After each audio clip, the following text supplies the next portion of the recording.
ng bayan, maasahan anumang panahon. Magandang oras po sa ating lahat. Narito ng latest update kay Bagyong Marce sa mga oras na ito.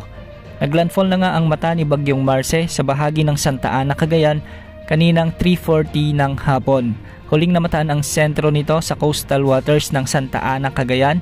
Taglay pa rin ang napakalakas na hangin na umaabot sa 175 km per hour malapit sa gitna at pagbugsong umaabot sa 245 per hour. Kumikilos ito ng pakanluran sa bilis na 10 km per hour. Dahil nga sa patuloy na paglapit sa kalupaan ni Bagyong Marce, itinaas na ang Tropical Cyclone Wind Signal number 4 sa bahagi ng northern portion ng Cagayan, kasama na ang Babuyan Islands, ang northern portion ng Ilocos Norte. Signal number 3 naman sa Batanes, ang nalalabing bahagi ng Cagayan, ang nalalabing bahagi ng Apayao, ang nalalabing bahagi ng Ilocos Norte, ang northern portion ng Abra at ang northern portion ng Ilocos Sur.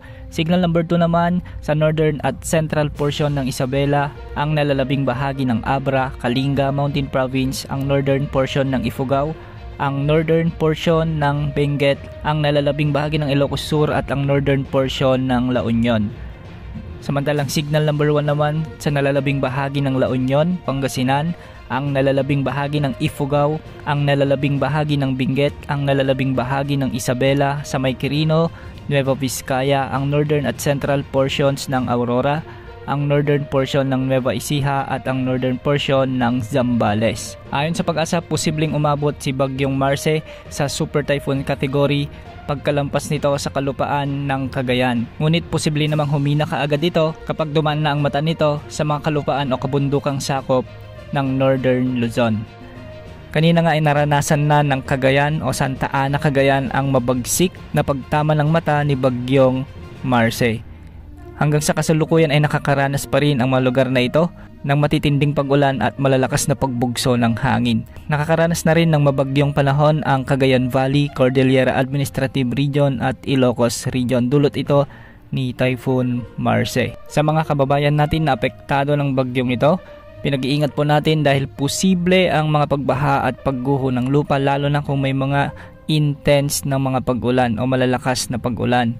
Samantala sa Zambales, Nueva Ecija at Aurora ay makakaranas na rin ng mga pag-ulan at pagbugso ng hangin dahil pa rin kay Bagyong Marce. Sa nalalabing bahagi naman ng Central Luzon ay magiging maulap na may mga kalat-kalat na pag-ulan.